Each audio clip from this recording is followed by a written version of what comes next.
Ang kwentong ito ay isang kathang-isip na hango sa mga tunay na karanasan, alamat, at paniniwalang lumalaganap sa mga liblib na lugar sa Pilipinas.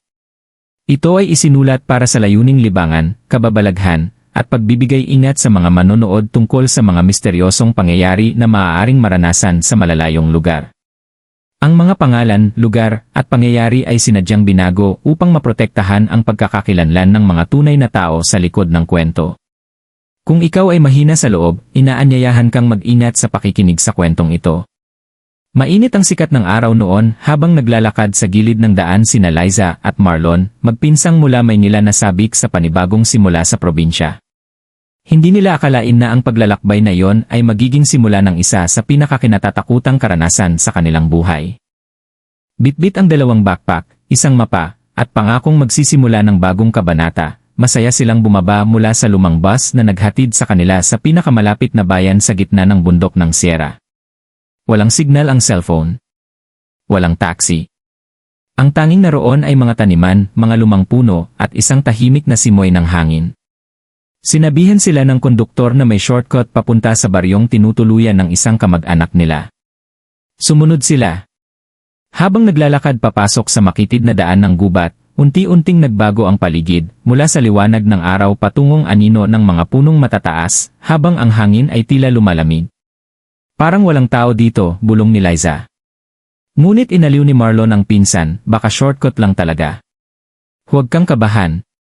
Sa loob ng mahigit isang oras na paglalakad, nakarinig sila ng kaluskos. Isang kakaibang ungol na hindi hayop at hindi rin tao. Tumigil sila, nagkatinginan. Narinig mo yun? Tanong ni Marlon. Tumango si Liza, hawak na ang sanga ng isang kahoy bilang pananggalang. Wala silang nakita, pero ramdam nila ang malamig na pagdausdos ng pawis sa batok.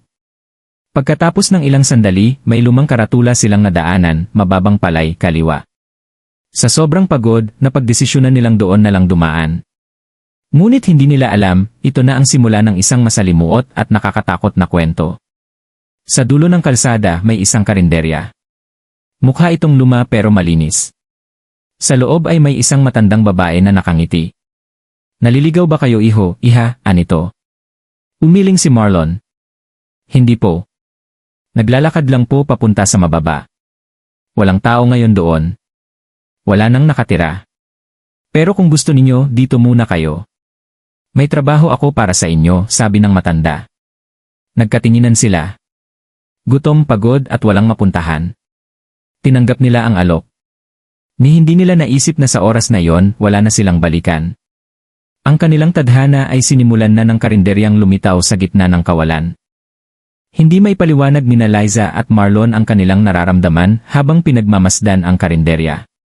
Bagamat lumang-luma na ito, may sirang bubong, kalawangin ang yero, at may mga lumang kurtina na hindi na pantay ang pagkakatupi, may kakaibang ginhawang hatid ang amoy ng lutong pagkain sa loob. Parang isang ina na yumayakap sa mga batang gutom. Pasok kayo, masiglang yaya ng matanda. Ako si Aling Cora. Ako ang may-ari ng karinderyang ito. Hindi ito kilala sa mapa, pero maraming naliligaw dito. Pumasok ang magpinsan. Sa loob ay may 3 lamesa lang, isang counter, at isang kusina sa likuran na natatakpan ng kurtinang puti. Tahimik. Malinis. Pero may kakaibang lamig sa paligid. Hindi malamig dahil sa panahon, lamig na galing sa loob. Lamig na tila bumabalot sa kaluluwa. May trabaho ako para sa inyo, sabi ni Aling Cora habang nagsasalin ng mainit na lugaw sa 2 mangkok. Kailangan ko ng tagahugas at tagaluto. Tuwing gabi lang naman. Libre na ang pagkain at matutuluyan. Hindi na nag-isip pa si Marlon. Tinanggap niya agad ang alok. Pwede na to kaysa magpalaboy-laboy tayo sa gubat, anya.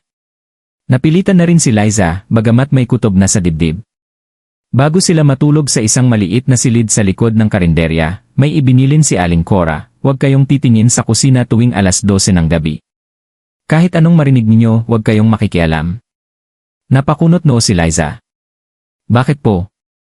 Basta, maikling sagot ng matanda. Wala kayong dapat ikabahala kung susunod kayo. Dumaan ang unang gabi. Tahimik. Payapa. Hanggang sa sumapit ang 11:00 ng gabi, may dumating na mga customer. 3. Lahat ay tahimik. Nakatayo lang. Mapuputla ang balat at hindi umiimik. Pumasok lang, umupo at tila may hinihintay. Nang biglang napuno ng mabangong amoy ng karne ang buong karinderya. Kanina wala pang niluluto si Aling Cora, di ba? Tanong ni Liza kay Marlon. Tumango lang ito, napalunok. Sa gilid ng kurtina, aninag nila ang anino ng isang malaking kutsilyo. Naging gawi ito gabi-gabi. 3, minsan 5, minsan 7 ang dumarating.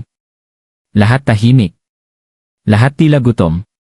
Lahat umaalis nang hindi nagsasalita. Ang pagkain? Laging bagong luto. Mainit. Mabangong-mabango. Pero hindi nila alam kung saan galing ang karne. Baka may mga taniman lang sa likod, sabi ni Marlon. O baka may babuyan o manukan si Aling Cora. Pero isang gabi, habang naghuhugas ng pinggan si Liza, nakarinig siya ng iyak. Mahina. Galing sa likod ng kurtina. Isang ungol. Tila pagmamakaawa. Bumilis ang tibok ng puso niya. Sumilip siya, isang segundo lang. Isang pares ng paa ang nakita niya. Hubad. Mabalahibo. At may lubid sa paa. Nakabitin. Napatakbo siya pabalik sa kwarto nila. Nanginginig. Hindi makapagsalita. Sinubukan siyang kalmahin ni Marlon pero hindi niya maipaliwanag ang nakita. May tao sa kusina nakabitin at may dugo, kinabukasan, parang walang nangyari. Nakatayo si Aling Cora sa harap ng karinderya. Ngumingiti. Parang ina na naghihintay ng bisita. May tanong ka ba, iha? Wala po, mabilis na sagot ni Liza. Hindi na sila nagtanong. Hindi na rin sila sumilip.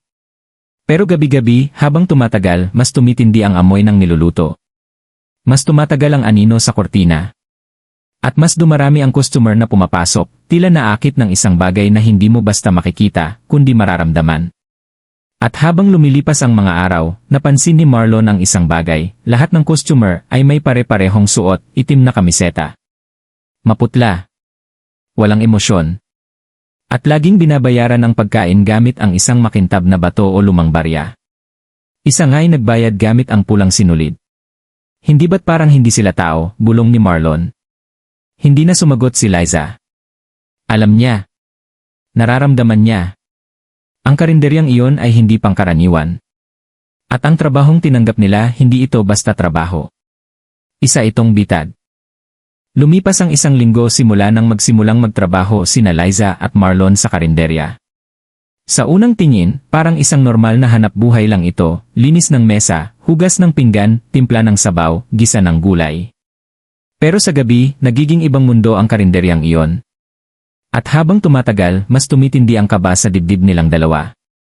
7:00 pa lang ng gabi ay may mga nakatayo na sa harap ng karinderya. Hindi sila kumakatok. Hindi sila nagsasalita. Basta andoon lang. Tahimik. Naghihintay. Para bang alam nila ang oras kung kailan bubukas ang pinto.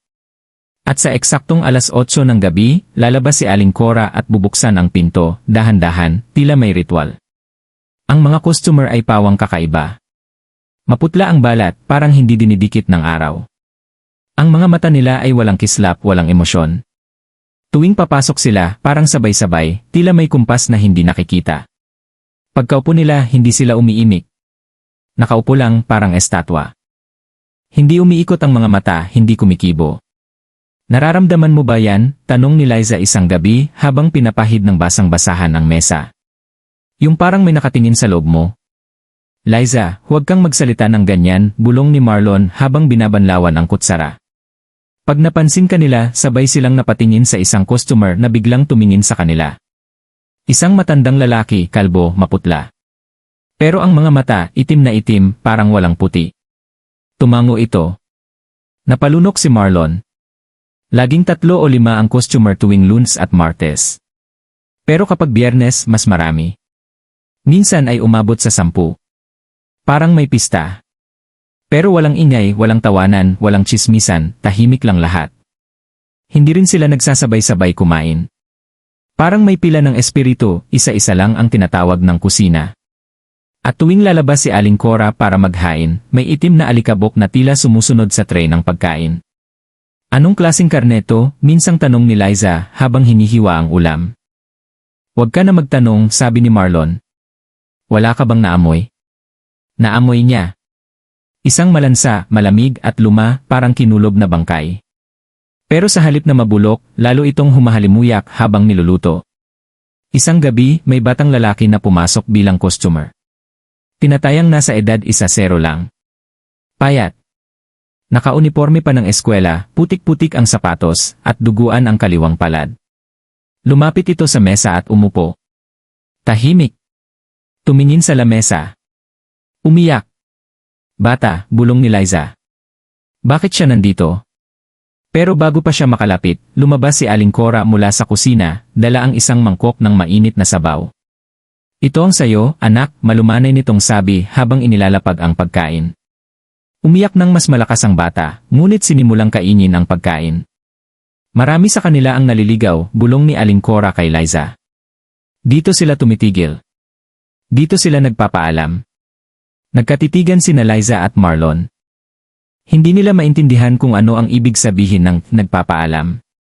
Pero kinabukasan, nabasa nila sa radyo na may nawawalang batang lalaki mula sa kabilang bayan, nakita sa sisi, huling pumasok sa isang eskinita at hindi na lumabas.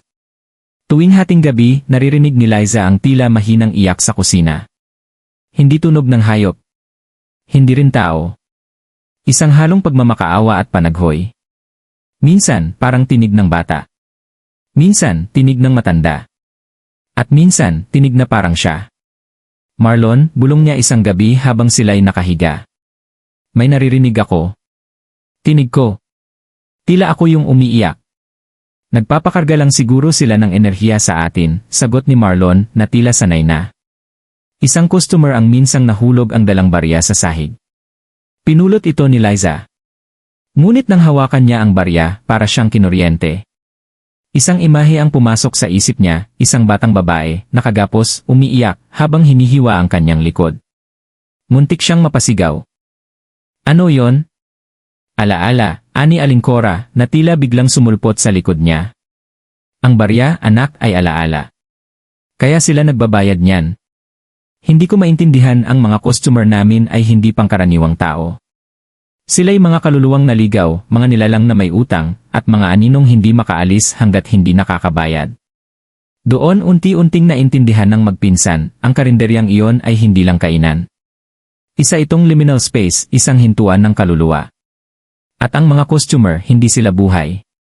Hindi rin sila patay. Sila ay nasa gitna. Pero kung sila'y hindi tao, kaninong laman ang niluluto? Muli, bumalik ang tanong na iyon sa kanilang isipan. At sa bawat araw na lumilipas, habang hinahain nila ang mainit na karne, mas humihigpit ang tanong sa kanilang dibdib, sila ba ang susunod?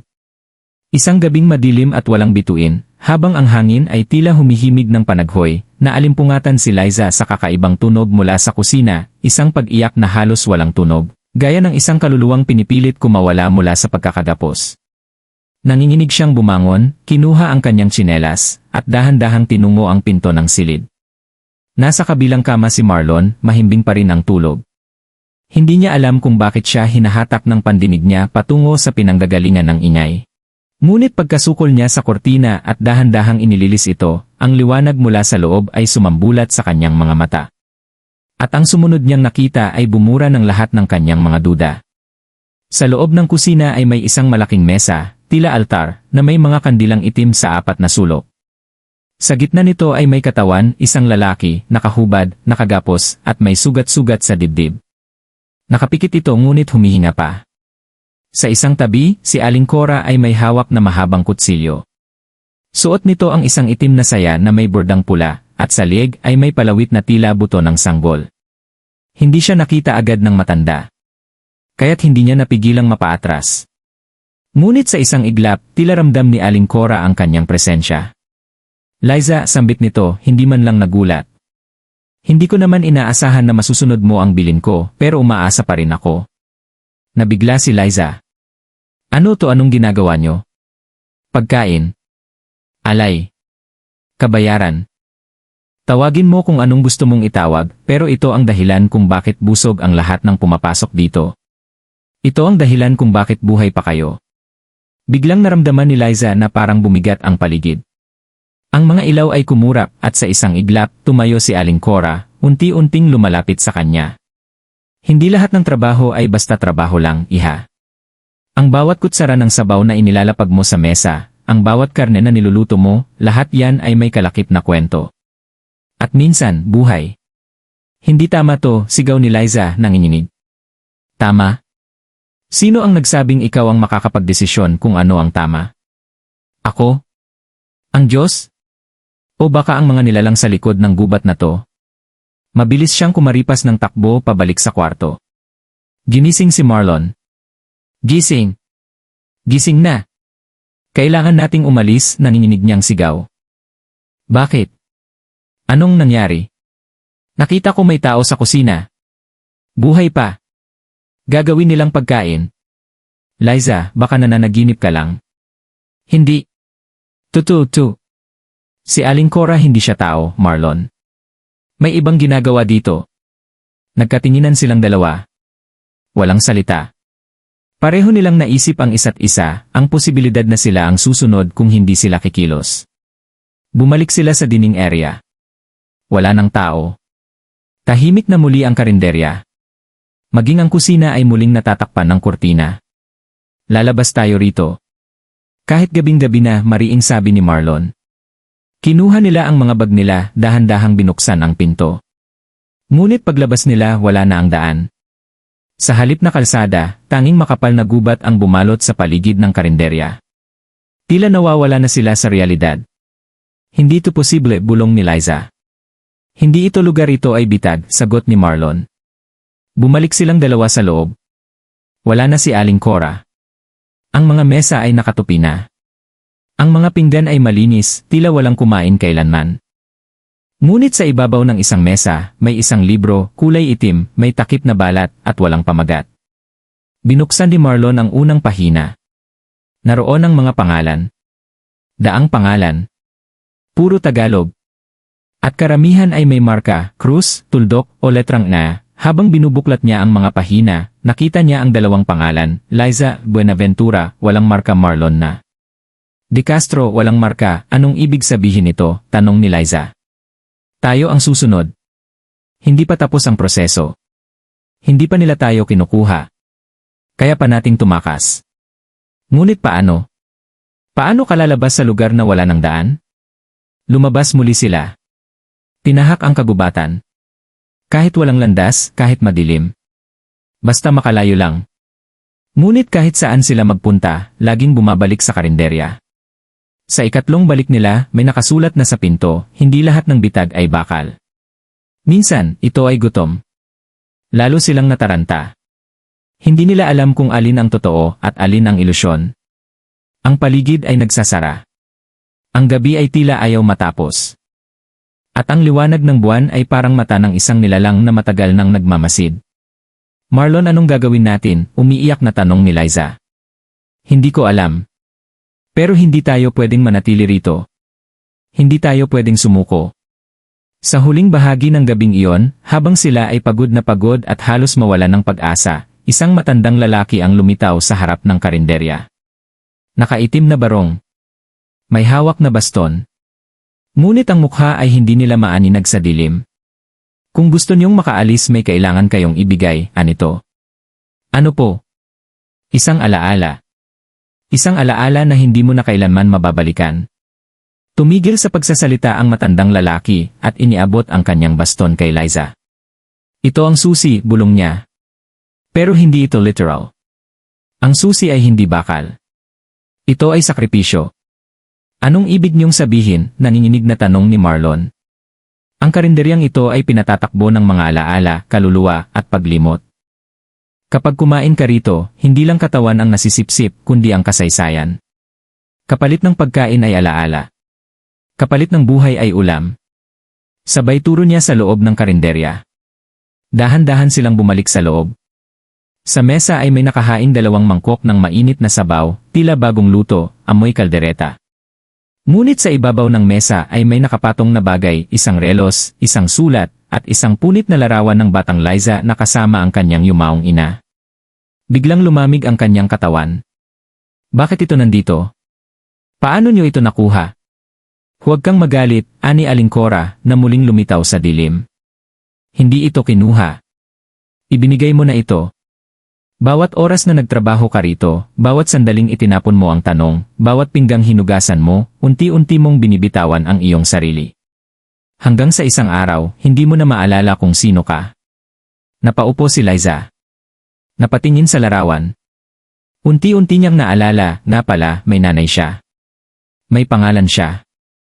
May bahay sila sa Maynila. Pero ngayon, para bang isang malabong panaginip na lang lahat. Halos hindi na niya maalala ang tinig ng kanyang ina. Gusto niyong makaalis? Isa lang ang paraan, ani Aling Cora. Kailangang palitan ng ulam. Hindi na pwedeng patuloy ang ritual kung walang bagong karne. Napatitig si Marlon. Karne. Anong ibig mong sabihin, tao ang kinakain dito? Hindi lahat ng tao. Yung mga kaluluwang malapit ng mamatay. Yung mga limot na. Yung mga nawawala sa sistema. Hindi sila makakauwi. Hindi rin sila makakalagpas. Kaya dito sila nauwi sa plato. Lumapit sa kanila ang matandang lalaki. May tinulungan kayong isang sugatang lalaki, di ba? Iyon ang susi. Naguluhan si Liza. Anong lalaki? Yung tumakas. Yung nagtatago sa gubat. Siya ang dating cook dito. Siya ang huling tumanggi. Pero hindi siya nakalayo. Buhay pa siya. Pero unti-unti na siyang nawawala. Parang binuhusan ng malamig na tubig ang buo nilang katawan. Naalala nila ang isang lalaking namataan nila dati sa may gilid ng gubat, duguan, nanghihina, at halos hindi makapagsalita. Pinainom nila ng tubig pero agad din itong tumakbo at naglaho. Buhay pa siya, tanong ni Marlon. Hanggat hindi siya nakakalimot, buhay pa siya, sagot ng matanda. Pero habang tumatagal, nagiging bahagi na siya ng karinderyang ito. Kaya kung gusto niyong umalis, siya ang dapat ninyong hanapin at palitan ang nilalaman ng mesa. Walang pag-aatubili, lumabas ang magpinsan at tinahak muli ang madilim na gubat. Dala ang baston, dala ang takot at dala ang panibagong misyon. Hindi na ito tungkol sa pagtakas. Ito ay laban na para sa kanilang kaluluwa. Sa gitna ng gabi, sa pagitan ng ugat ng punong matanda at putikang daan, nakita nila ang lalaking iyon, nakahandusay, halos kalansay, at may mga sugat na hindi gumagaling. Nang makita sila, bahagya itong ngumiti. Kaya hindi ako lumalayo. Ginugunita ko pa ang pangalan ko. Pero bawat araw, lumalabo na ang mukha ng nanay ko. Minsan, hindi ko na maalala kung ilang taon na ako. Kinausap nila ito, pinilit tumayo, at inalalayang bumalik sa karinderya. Pagdating nila, andoon na si Aling Cora, nakahawak sa isang malalim na palanggana, tila nag-aabang. Handa ka na ba? Tanong niya sa lalaki. Ngumiti ito. Handa na akong matapos. Pero bago siya tuluyang lumapit, hinawakan siya ni Liza. Ano ang pangalan mo? Roberto. Roberto San Gabriel, mahinang sagot niya. Kung makalabas kayo, pakiusap, sabihin niyo sa nanay ko, hindi ko siya kinalimutan. Tumango si Marlon. At sa huling pagkakataon, nakita nilang umiti si Roberto, taas noo, kahit ang kapalaran niya ay maging ulam. Hindi nila ininda ang ritual. Hindi sila sumilip. Basta't pagbalik nila ng madaling araw sa mesa, may 2 bag na nakahanda. Isang lalagyan ng tubig. Isang mapa. At isang papel na may nakasulat, ang bitag ay bukas na. Mabilis na lumabas bago ito muling magsara. Sabay silang lumabas ng karinderya. Ngayon, nandoon na muli ang daan. May buwan na sa langit. Ang hangin ay hindi na mabigat. Ang gubat ay hindi na tila multo. At sa unang pagkakataon, narinig nila ang mga kuliglig at ihip ng tunay na hangin. Habang nilalakad nila ang daan, hindi nila na napigilan ang mga luha. Hindi dahil sa takot, kundi dahil sa dami ng alaala na unti-unting bumalik. Pangalan, lugar, mga mahal sa buhay. Parang binuksan muli ang kanilang mga mata. Pagdating nila sa bayan, sakto ang dating ng unang jeep. Sumakay sila, walang imik. Nang tanungin ng driver kung saan sila galing, sabay silang sumagot, sa karinderya. Napakunot no ang driver. Anong karinderya? Walang karinderya sa bundok na yon. Matagal nang nasunog ang lugar na yan. May kwento pa nga na maraming nawawala riyan. Nagkatinginan ang magpinsan. Hindi na sila sumagot. Hindi na nila kailangan. Alam nila ang totoo. Ilang araw matapos nilang makaalis mula sa karinderyang iyon, hindi pa rin mapanatag ang kalooban nina Liza at Marlon. Bagamat nakabalik na sila sa mataong lugar, may bahagi ng kanilang katauhan na naiwan sa loob ng gubat na iyon, isang bahagi ng kanilang alaala na tila pinilas at ibinalik na may pilat. Nanatili muna sila sa bayan ng San Isidro, isang malapit na probinsya kung saan pansamantalang nagpalipas ng panahon ang mga nawawala at natagpuan. Doon nila natuklasan ang higit pang kababalaghan. Sa opisina ng barangay, nakita nila ang isang luma at kupas na larawan sa bulletin board. Isa yung grupo ng mga nawawalang katao, halos 20 ang bilang. Sa ilalim ng larawan, nakasulat, huling namataan sa may bundok ng Liang, malapit sa dating karinderyang sinunog taong 1982. Sinunog, bulalas ni Marlon. Ibig sabihin, matagal na itong nawala. Bakit andun pa rin tayo, kung matagal na palang nasunog, balik tanong ni Liza. May isang matandang lalaki sa barangay hall ang lumapit sa kanila. Kayo ba ang magpinsang hinatid ng mga tanod galing bundok kahapon? Tumango sila. Bakit po? May mga istoryang hindi nabura sa hangin. Ang karinderyang yan parang buhay. Hindi siya basta nawawala. Bumabati lang ng panibagong bisita sa tamang panahon. Hindi pa man sila nakakabawi sa karanasan, isang gabi ay nagising si Marlon sa kaluskos sa labas ng kwarto. Akala niya'y dagalang o pusa.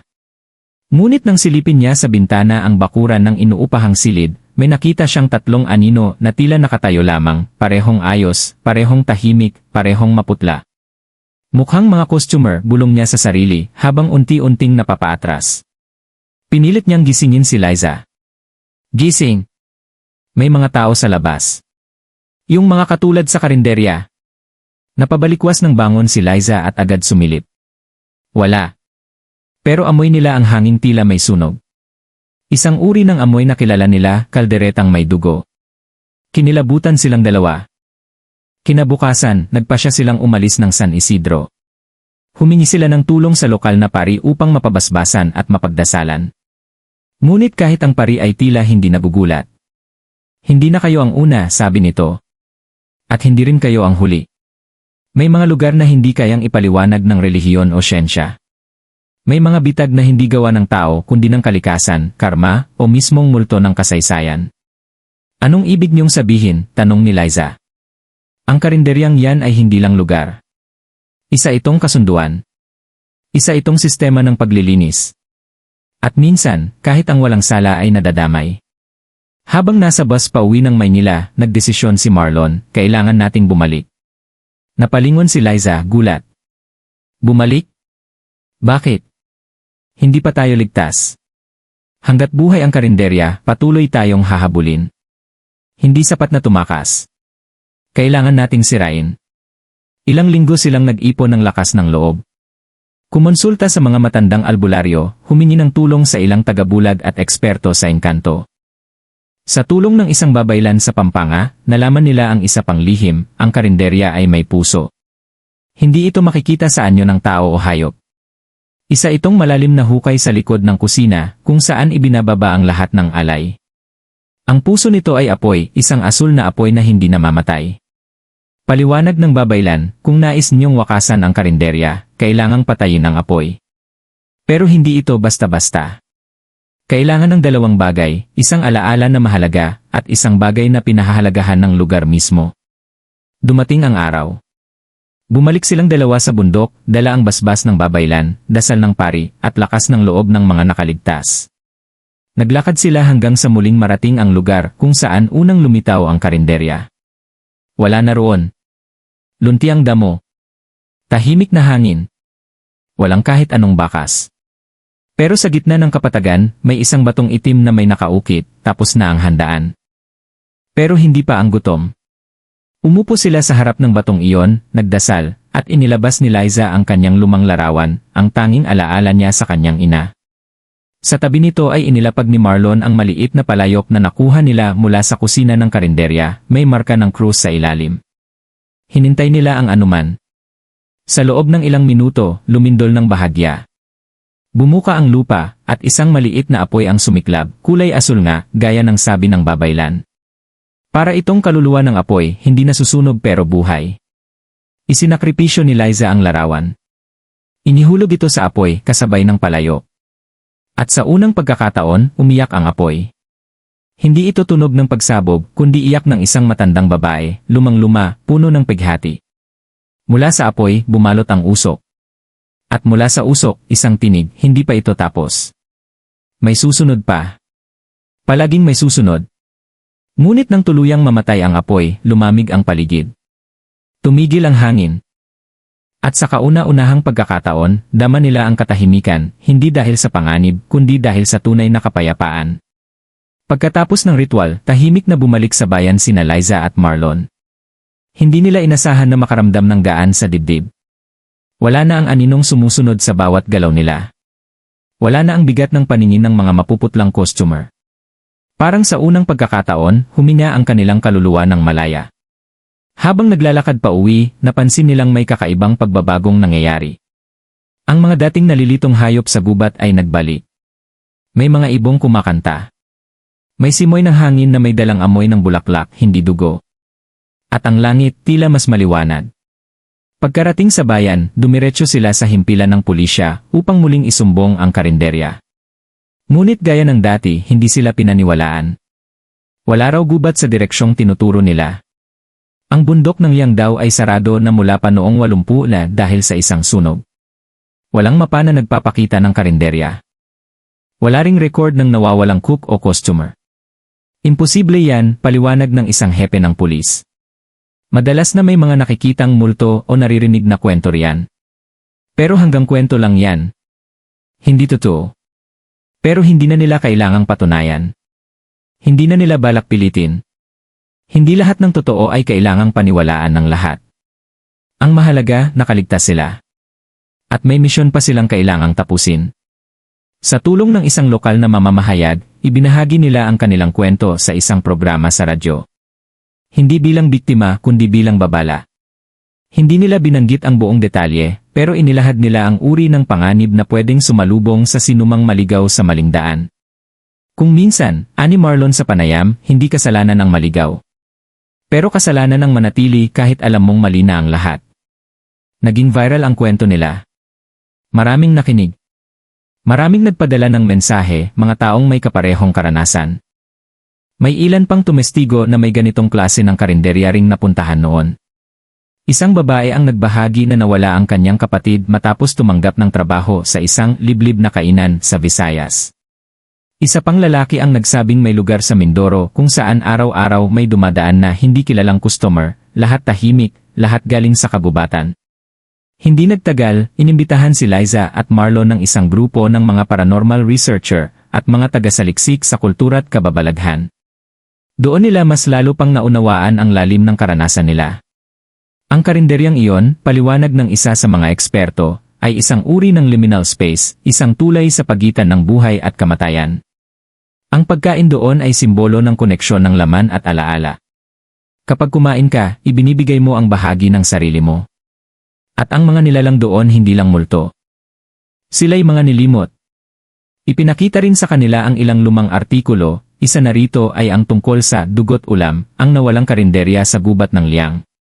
Ayon sa artikulo, noong 1982 ay may naitalang sunog sa isang hindi nakarehistrong establishmento sa bundok. Pinaniniwala ang may kinalaman sa kulto na gumagamit ng laman ng tao bilang ritual sa kabataan at kagandahan. May mga larawan. May mga pangalan. At sa ibaba ng artikulo, isang pamilyar na mukha. Si Aling Cora. Imposible to, bulong ni Liza. Ito ang nakita natin. Buhay pa siya. Nakausap pa natin siya. Hindi siya basta tao, sagot ng tagasaliksik. Maaaring siya ang puso ng karinderya. Hanggat hindi siya lubusang nawawala, paulit-ulit lang ang siklo. Bumubukas. Sumasara. Kumakain ng mga bagong naliligaw. Lalo silang napatunayan ng katotohanan ng isang gabi ay biglang magpakita sa kanilang harapan ang isang batang lalaki, basang-basa, nanginginig, duguan ang damit, pero may hawak na supot ng pagkain. May natanggap po akong pagkain mula sa karinderya. May nag-abot sa akin sa eskinita. Sabi ni Lola, libre raw. Pero pagkakain ko, hindi ko na maalala kung anong pangalan ko, mabilis nilang itinakbo sa ospital ang bata. Pero habang nasa nagwala ito. Sumigaw. At sabay nag-collapse. Pagkagising niya, wala na siyang matandaan. Ni ang kanyang pangalan. Ang karinderya ay bumabalik sa ibang anyo, ani Liza. Ngayon, hindi na lang siya sa gubat. Lumalabas na siya kung saan mahina ang alaala ng tao. Nagsimulang silang magsulat ng dokumentaryo, magbigay ng seminar, at gumawa ng babasahin para sa mga kabataang madalas magtrabaho sa probinsya o tumatanggap ng alok mula sa hindi kilala. Mensahe nila, kung may alok na trabaho na tila napakaganda para maging totoo, magduda ka. Lalo na kung may libreng pagkain. Sa huling bahagi ng pagbubunyag nila, isang matanda ang lumapit sa kanila sa isang seminar. May dalang envelope. Sa loob may larawan. Larawan ni Liza at Marlon habang nasa loob ng karinderya, nakaupo sa mesa. Ang tagpo ay hindi nila maalala kailanman na nangyari. Nakatayo si Aling Cora sa tabi nila, nakangiti. Sa likod ng larawan may nakasulat, hindi pa tapos ang gutom. Hindi pa tapos ang kwento. Makaraan ng ilang buwan, akala ni Liza at Marlon ay tuluyan na nilang naiwan ang lahat ng kababalaghan. Sa panlabas, bumalik ang kanilang buhay sa normal, nakahanap ng trabaho sa lungsod, muling nakasama ang pamilya, at tila muling naging masaya ang paligid. Ngunit sa kaloob-looban ng kanilang mga mata, may naiwan pa ring bakas ng dilim, isang uri ng pagod na hindi kayang pagalingin ng tulog, isang uri ng takot na hindi kayang alisin ng liwanag. Tuwing gabi, bago matulog si Liza, lagi siyang nagdarasal. Ngunit sa kalagitnaan ng gabi, madalas siyang magising, hindi dahil sa panaginip, kundi dahil sa amoy. Amoy na tila laging naroroon sa loob ng ilong niya. Isang halimuyak ng karne na niluluto, na may halong asupre at pinipig na may dugo. Isang gabi, habang naghuhugas siya ng pinggan sa kusina, napansin niyang may isang papel sa ibabaw ng mesa, hindi niya maalala kung kailan niya ito inilagay. Binuksan niya. Isa yung resibo. Nakasaad, isa sabaw ng alaala, isa ulam ng paglimot bayad, isang mahalagang tao, napaupo siya. Tumulo ang luha. Naramdaman niyang may bahagi pa rin ng kaluluwa niya ang nakakabit sa karinderya. Makalipas ang isang linggo, tinawagan siya ni Marlon. Liza, kailangan mong pumunta rito. Si Tita Mila bigla na lang nawala. Si Tita Mila ay ina ni Marlon. Huling nakita sa palengke. Ayon sa mga saksi, may matandang babaeng lumapit sa kanya at inalok ng pagkain. Mula noon, hindi na siya umuwi. Sa sisi, nakita siya sa isang eskinita, hawak ang isang supot. May nakasulat, handog mula sa karinderya ni Cora. Nang mapanood nila ang video, halos sabay silang mapaluha. Hindi pa tapos. Akala nila ay tuluyan na nilang nasara ang bitag, pero ang bitag ay marunong magpalit anyo. Ngayon, hindi na ito limitado sa iisang lugar, ito'y naglalakbay, sumusunod, umaabot. Nagdesisyon silang bumalik sa Babaylan. Humingi sila ng tulong para wakasan ito sa huling pagkakataon. Sabi ko sa inyo noon pa, ani ng Babaylan, ang karinderya ay hindi gusali. Isa itong uhaw. Isa itong kagutuman ng mundo. At habang may taong handang kalimutan ang kanilang alaala, mananatiling bukas ang pintuan ng karinderya. Paano na? Tanong ni Marlon. Bakit kami ang laging tinutumbok? Dahil kayo ang tumanggi. Kayo ang hindi kumain. At ang mga nilalang na yon ay galit sa mga nagtatanggol sa alaala. Isang hating gabi, muling bumalik ang dalawa sa bundok ng Liang. Sa halip na gubat, nadaanan nila ang isang maliit na tindahan. Walang ilaw, ngunit may nagbubukas. Nang lumapit sila, isang batang babae ang lumapit. Bibili po kayo? Mainit pa po ang ulam. Galing sa karinderya ni Cora. Tinapik ni Liza ang bata. Saan mo ito nakuha? Ibinigay po ng matandang babae sa dulo ng daan. Sabi niya, ipamigay sa lahat ng gustong makalimot. Hindi na sila nagpatumpik. Kinuha nila ang mga supot at sinilaban. Nang sumiklab ang apoy, muli nilang naamoy ang asul na usok. At sa usok, lumitaw ang hugis ng isang matandang babae. Wala akong galit sa inyo, sambit ng tinig. Ang galit ko ay sa mundong hindi makaalala. Ako'y ina ng lahat ng nalimot. At habang may nagtatapon ng pangalan, ako'y nananatiling buhay. Pagka-uwi nila, naisipan ni Liza na gumawa ng isang blog, mga alaala laban sa gutom. Dito, hinikayat niya ang mga tao na isulat ang kwento ng kanilang mga yumaong mahal sa buhay, mga alaala ng kabataan, ng simpleng hapunan, ng pagtawa, ng luha. Hangarin niyang ipaalala sa lahat na may halaga ang pag-alala dahil ito ang pumapatay sa karinderya. Lumikha sila ng komunidad. Maraming sumulat, nagbahagi. May mga kwento ng nawawalang ama, ng inang di na muling nasilayan, ng batang hindi na natagpuan. Lahat ng ito, ibinahagi nila sa blog. Hanggang sa isang araw, natanggap nila ang isang sulat, "Salamat. Dahil sa inyo, naalala ko kung sino ako. Ako si Roberto San Gabriel. At sa wakas, nakabalik ako." Muling tumulo ang luha ni Liza. Si Roberto, ang dating cook, nakawala na rin. Isa sa huling nakakulong sa bitad, isa sa mga unang nagsakripisyo, sa wakas, nakalaya. Makalipas ang isang taon, sa araw ng undas, dumalaw ang magpinsan sa libingan ng kanilang mga magulang. Tahimik. Tahimik ngunit magaan ang hangin. Sa ilalim ng puno ng mangga, may nakita silang isang mangkok. Mainit. May sabaw. Amoy kaldereta. Ngunit sa gilid ng mangkok, may nakasulat, ito ay hindi para kainin, kundi alalahanin. Ngumiti sila. Ngayon, alam na nila ang karinderya ay hindi kailanman tuluyang mawawala. Pero habang may mga taong marunong tumindig, marunong mag-alala, marunong magpahalaga sa nakaraan, mananatili itong mahina. At sa dulo ng lahat, alaala pa rin ang susi. 5.